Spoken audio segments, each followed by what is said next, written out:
this visit is going to prove a milestone in Indo-Mauritius ties. For all the highlights and latest updates on this visit, do stay tuned to NDTV.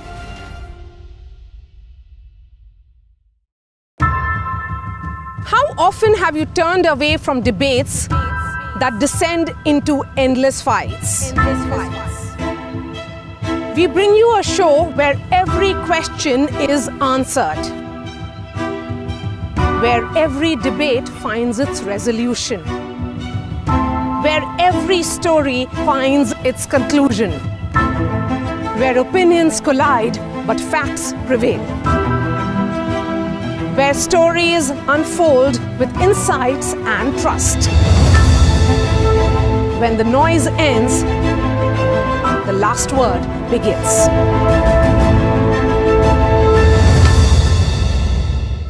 I've been reporting on all issues, big and small, from Andhra Pradesh, Telangana, rest of South India, bringing you all the action, all that you need to know, all that you want to know. The energy of Maximum City is infectious. I bring in that energy in our news coverage from financial capital Mumbai. Covering from the southernmost part of India over the last 23 years, I bring in-depth and 360-degree coverage from the Dravidian heartland. The land of Mishti is also known for its bitter politics. I have seen much water flow under the Howrah Bridge, covering Bengal in all its vivid colors. In today's interconnected world, India's voice is more crucial than ever. When India speaks, the world listens. At NDTV World, we are that voice, bringing you intelligent and insightful news from India and beyond. From geopolitics and diplomacy to economic.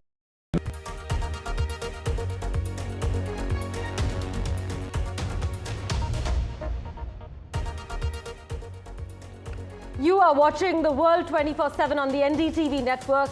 I'm Parmeshwar Bava. Let's begin with the top stories you need to know. The US stock market rout deepened on Monday, reflecting investor nerves after US President Trump refused to rule out the possibility of a recession this year. Wall Street's worst day of 2025 came as China's tariffs on American goods took effect and Ontario added a 25% surcharge on its energy exports to 3 US states.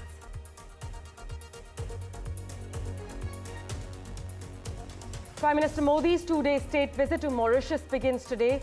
Our countries are looking to sign pacts on maritime security, combating financial crimes, as well as training of civil servants.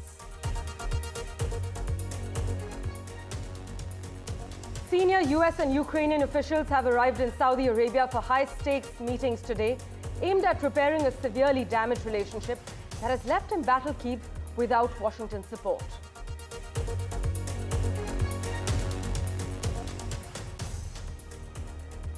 Billionaire and Department of Government Efficiency Chief Elon Musk has claimed that his social media platform X was hit by a massive cyber attack originating from the Ukraine area.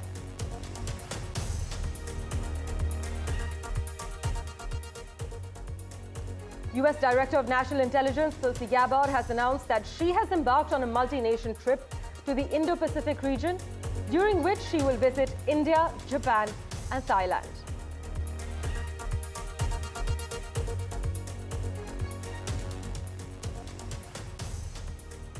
India and Armenia signed two major MOUs during the first visit of Armenia's foreign minister to India.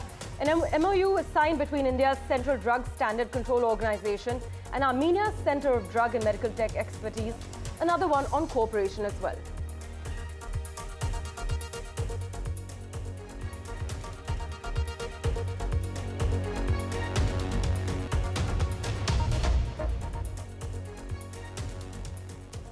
Well, our top story, US stock markets cratered on Monday with investors fearful that the economy could be headed into a recession.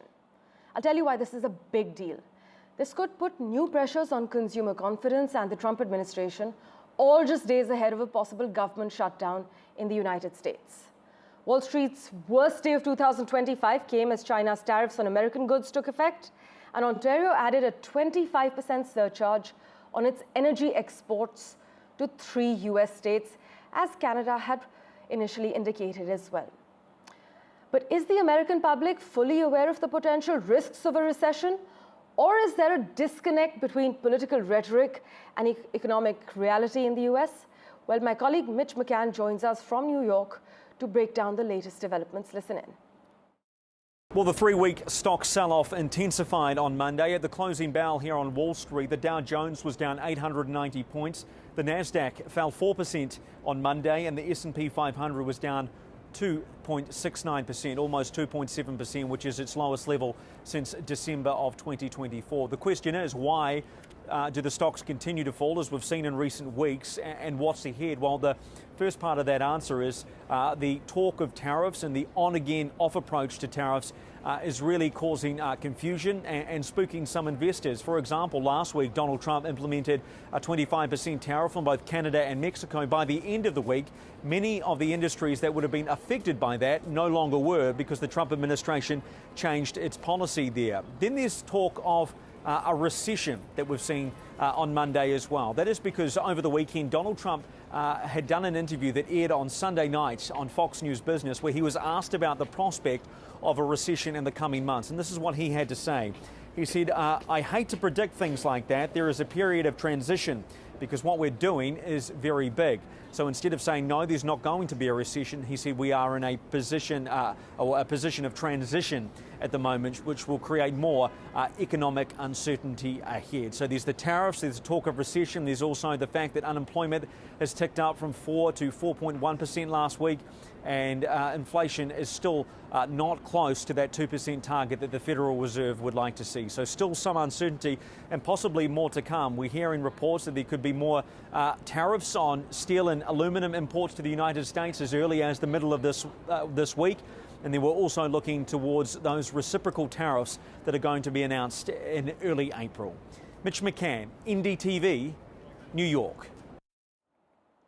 Also, my colleague Maha Siddiqui has been keeping a close track of the market sentiment.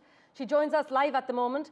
Maha, the sell-off came as Ontario put in place retaliatory surcharges on energy exports to Michigan, Minnesota, and New York. That's correct. And this is, in fact, to be able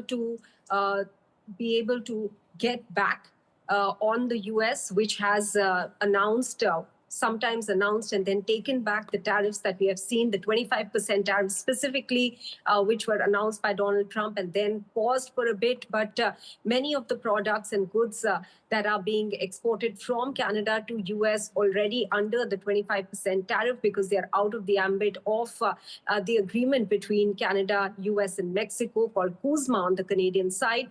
Now, this 25% surcharge that specifically the province of Ontario has now imposed will mean that there will be gains of about $400,000 every day. And what the Ontario province says is that it will use this amount that it will get because of the 25% surcharge on the electricity that it's exporting to Minnesota, New York, and Michigan. It is going to use for the welfare of the workers and the industry here because of the kind of losses that they are likely to suffer due to the tariffs that President Trump is announcing. Moreover, this is also bracing up for the steel and aluminum tariff, that is to come into effect this week. And this is the reason that this retaliatory tariff is being seen from Ontario. As always, Maha, thank you so much for joining us with the lowdown. And also for an expert's view, let's go across to Jeffrey Dennis, who joins us live from North Carolina at the moment. Thank you so much, Mr. Dennis, for making time for us on NDTV. How likely is the US actually heading towards a recession, considering the unexpected market behavior? And how should investors actually brace for the coming months? Well, I think the chances of recession have definitely increased and increased very significantly. I'm not sure we can actually say will be a recession at this point. I think it's probably a 40 to 50% chance, but it's obviously gone up significantly, as indicated by things like consumer confidence, the ISM Services Index, the softness of retail sales in January. The employment report was okay, it wasn't great. But I think the best indicator that things are deteriorating is the Fed Atlanta, the Atlanta Fed's so-called nowcast estimate, which at the moment is calling for something like a minus 2.5% annualized GDP data point for Q1. Now, of course, that could change as more data comes in.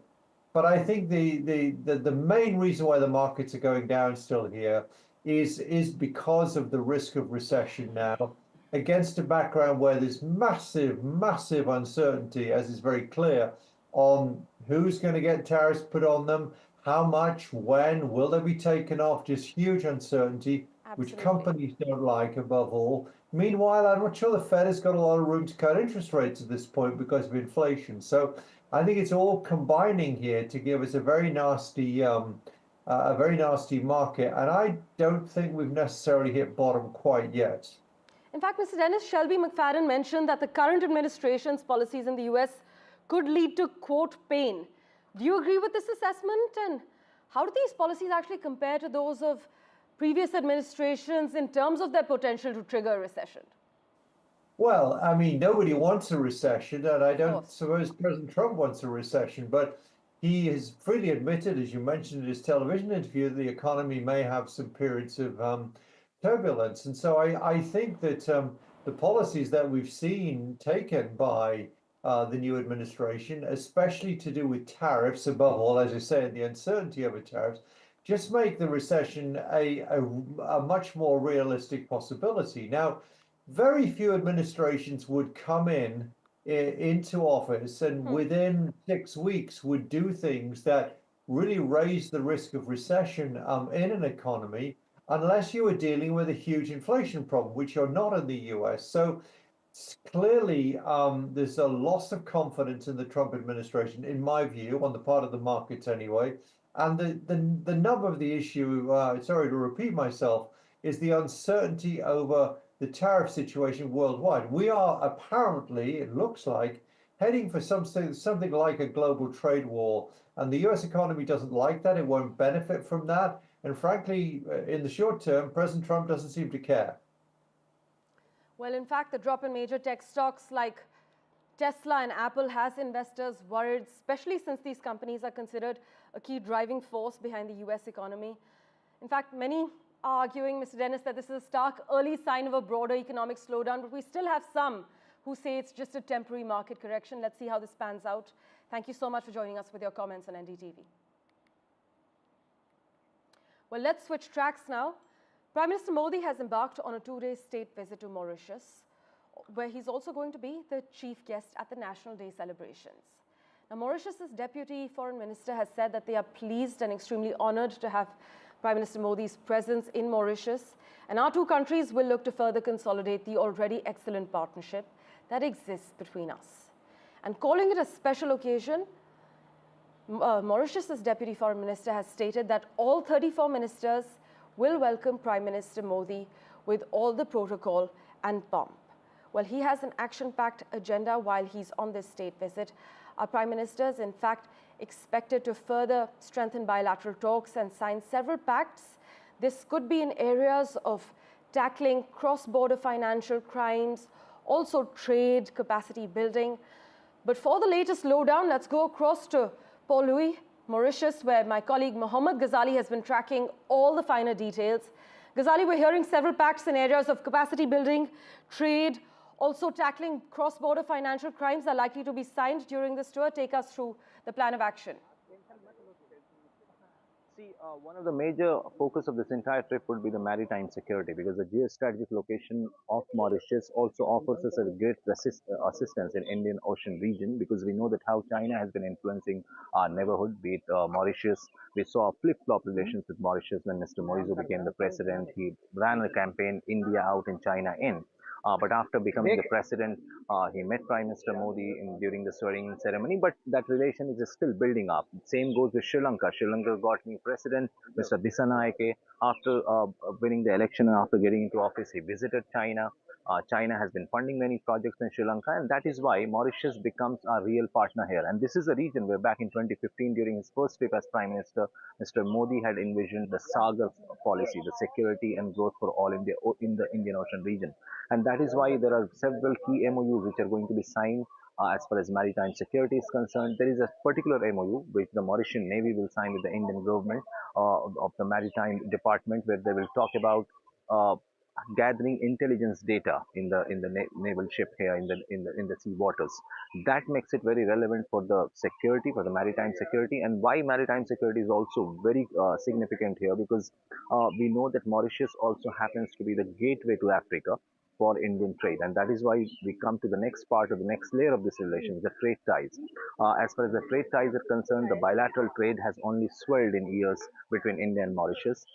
Then we come to the capacity building. India will be assisting some officials from here for training. That India has been doing it in the neighborhood, and that's one of the many nations have paid gratitude to this financial assistance for funding the public projects in Mauritius or training the civil servants here, and that forms another layer of relations between India and Mauritius. Ghazali, as always, thanks so much for joining us with the lowdown. We will, of course, revert to you for regular updates.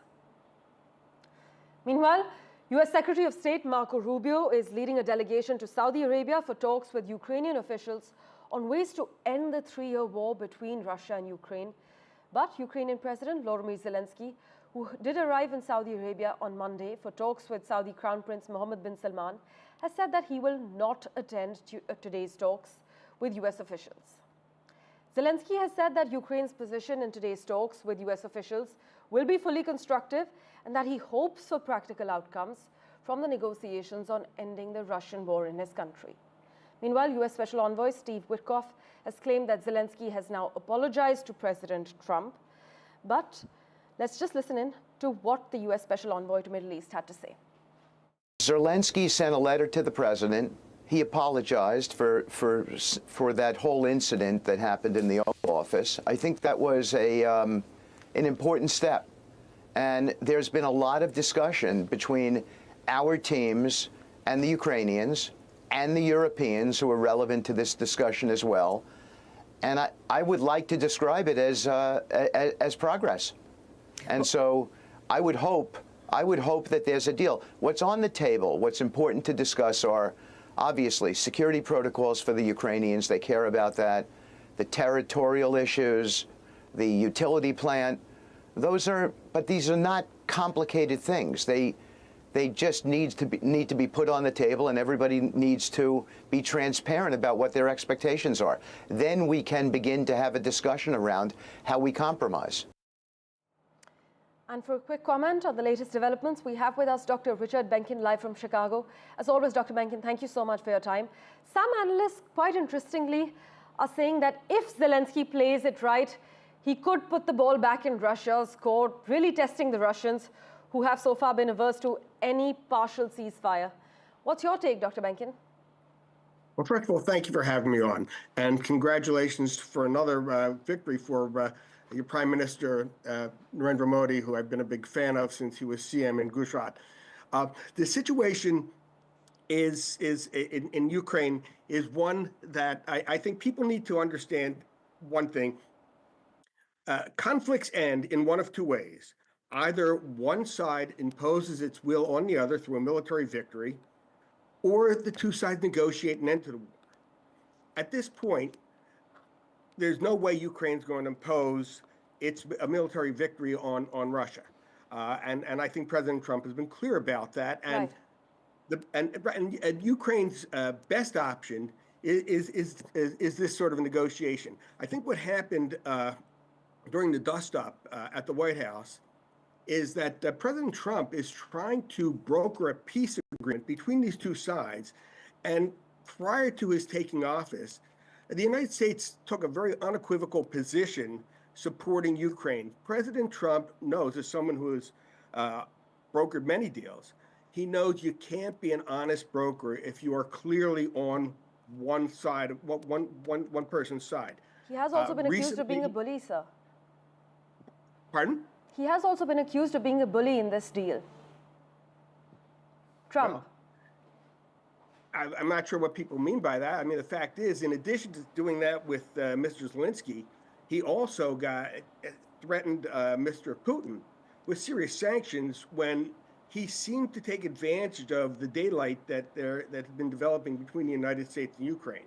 I think if we look at this in that broader perspective, that the accusation of being a bully kind of takes on a whole different meaning. If anything, he's trying to bring both sides to the table, right, clearly stating that both sides are going to have to make some compromises, which means no one's going to be happy, but hopefully the killing and the dying comes to an end. Right. Well, let's see how these talks progress in Saudi Arabia. So we will, of course, revert to you for regular updates. News and updates continue in a moment, right after this very short break. Do stay tuned.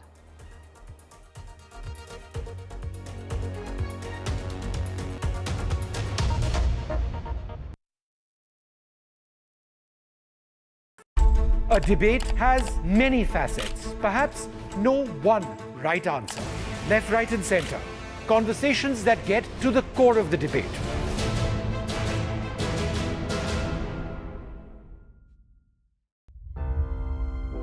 After a decade, Prime Minister Narendra Modi is all set to embark on a 2-day visit to Mauritius, one of our key strategic partners in the Indian Ocean region, with a focus on deepening bilateral ties, economic exchange, and cultural collaboration. This visit is going to prove a milestone in Indo-Mauritius ties. For all the highlights and latest updates on this visit, do stay tuned to NDTV.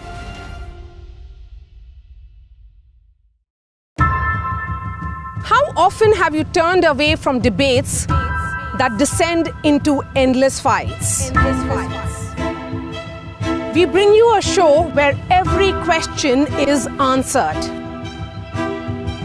where every debate finds its resolution, where every story finds its conclusion, where opinions collide but facts prevail,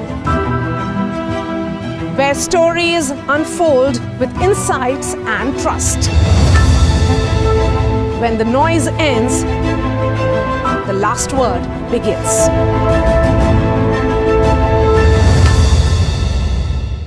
I've been reporting on all issues big and small from Andhra Pradesh, Telangana, rest of South India, bringing you all the action, all that you need to know, all that you want to know. The energy of Maximum City is infectious. I bring in that energy in our news coverage from financial capital Mumbai. Covering from the southernmost part of India over the last 23 years, I bring in-depth and 360-degree coverage from the Dravidian heartland. The land of Mishti is also known for its bitter politics. I have seen much water flow under the Howrah Bridge, covering Bengal in all its vivid colors. In today's interconnected world, India's voice is more crucial than ever. When India speaks, the world listens. At NDTV World, we are that voice, bringing you intelligent and insightful news from India and beyond. From geopolitics and diplomacy to economic shifts, migrations, tech disruptions, and the stories of our diaspora. We cover the news that shapes our global future. NDTV World, your new home for global news, is here. A debate has many facets, perhaps no one right answer. Left, right, and center. Conversations that get to the core of the debate.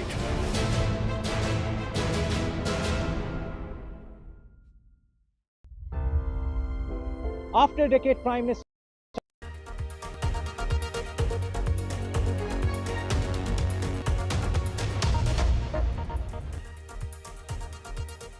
Welcome back.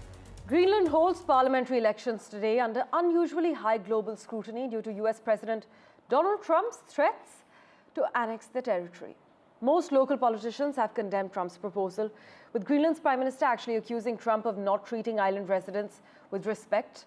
Although I must mention, others have argued the US President's interest could spur investment and development as well.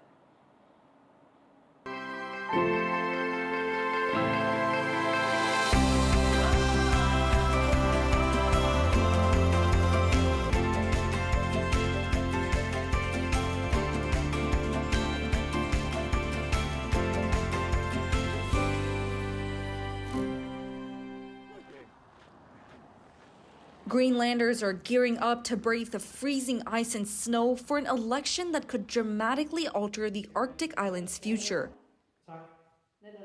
In the backdrop of growing international attention, particularly from US President Donald Trump's repeated attempts to acquire the island, voters will head to the polls to elect 31 members of its legislature. But this time around, the stakes are higher than ever. Greenland's position on the world stage is up for debate. Will it stay part of Denmark, seek full independence, or draw closer to global powers like the US and Europe? Greenland's strategic location makes it a highly coveted prize for global powers. With vast reserves of rare earth minerals, billions of barrels of oil, and a potential gateway for new shipping routes, it's a treasure chest waiting to be unlocked. Many are worried and offended by Trump's threats to seize control of their mineral-rich homeland, even by force, because he says the US needs it for national security.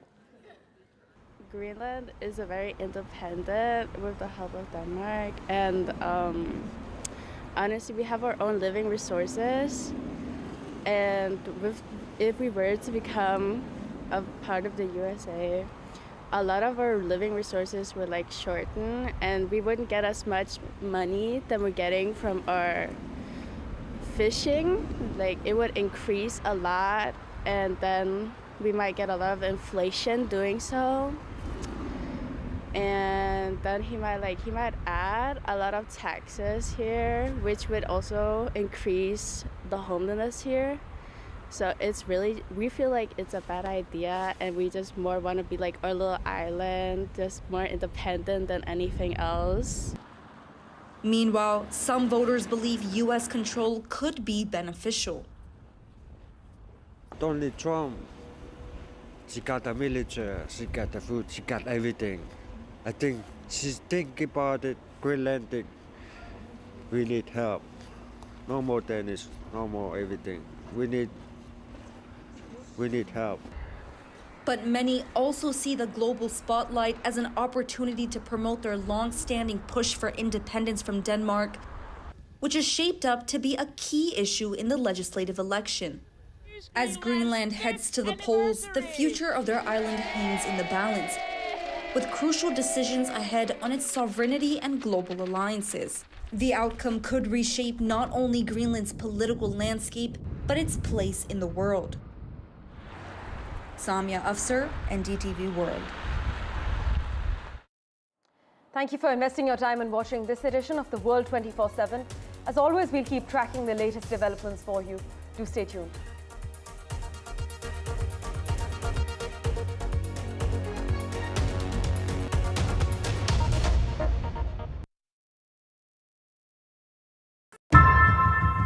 How often have you turned away from debates that descend into endless fights? We bring you a show where every question is answered, where every debate finds its resolution, where every story finds its conclusion, where opinions collide but facts prevail, where stories unfold with insights and trust. When the noise ends, the last word begins.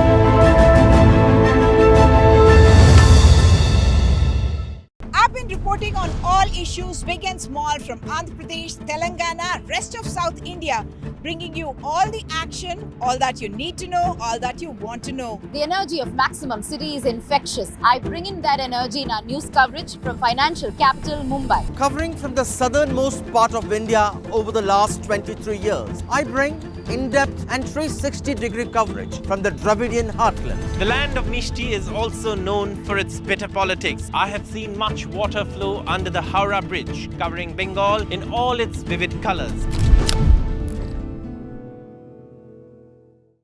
In today's interconnected world, India's voice is more crucial than ever. When India speaks, the world listens. At NDTV World, we are that voice, bringing you intelligent and insightful news from India and beyond. From geopolitics and diplomacy to economic shifts, migrations, tech disruptions, and the stories of our diaspora. We cover the news that shapes our global future. NDTV World, your new home for global news, is here. A debate has many facets, perhaps no one right answer. Left, right, and center. Conversations that get to the core of the debate.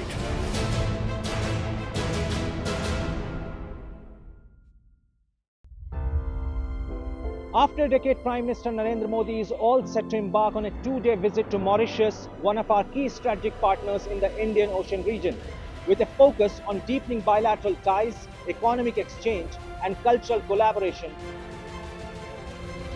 This visit is going to prove a milestone in Indo-Mauritius ties. For all the highlights and latest updates on this visit, do stay tuned to NDTV.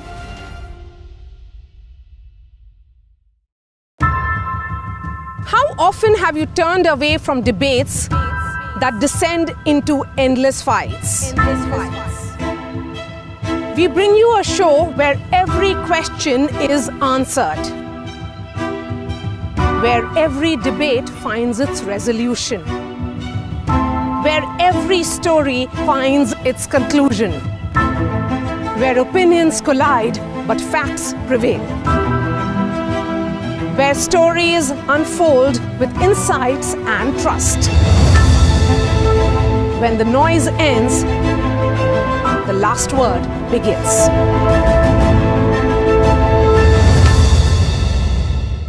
I've been reporting on all issues big and small from Andhra Pradesh, Telangana, rest of South India, bringing you all the action, all that you need to know, all that you want to know. The energy of Maximum City is infectious. I bring in that energy in our news coverage from financial capital Mumbai. Covering from the southernmost part of India over the last 23 years, I bring in-depth and 360-degree coverage from the Dravidian heartland. The land of Mishti is also known for its bitter politics. I have seen much water flow under the Howrah Bridge, covering Bengal in all its vivid colors.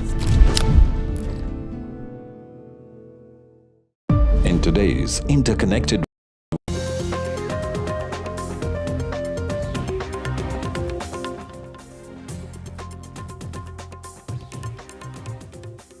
Hello and good morning. You're watching Breakfast Show. I'm Radhika Ramaswamy joining you from Mumbai studios. Prime Minister Modi's historic visit to Mauritius. In fact, he has landed in Mauritius. Several important deals are expected to be signed at this point. In fact, those are the visuals of Prime Minister Modi being given the ceremonial welcome at the airport. He's on a historic two-day visit to Mauritius. Maritime security is going to be in focus as he has now visiting Mauritius. Let's get you the headlines.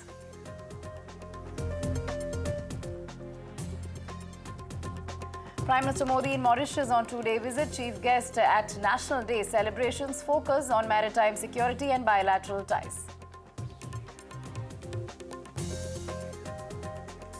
Budget session day 2, storm over national education policy expected. A DMK accuses centre of blackmail. Union Education Minister says DMK undemocratic and uncivilized.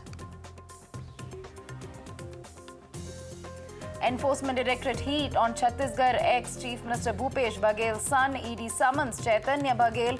Post raids, Baghel says BJP's attempt to defame me. US stock market loses $4 trillion in value. US market sell-off amid Trump tariffs concerns.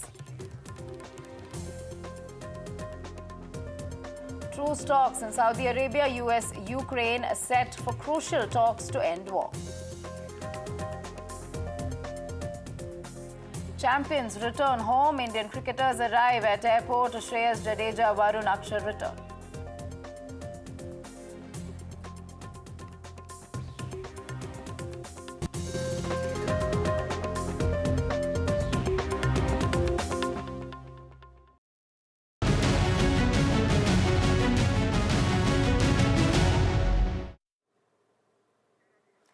First up, Prime Minister Modi is on a two-day visit to Mauritius. He just landed. He is the chief guest for National Day celebrations on March 12.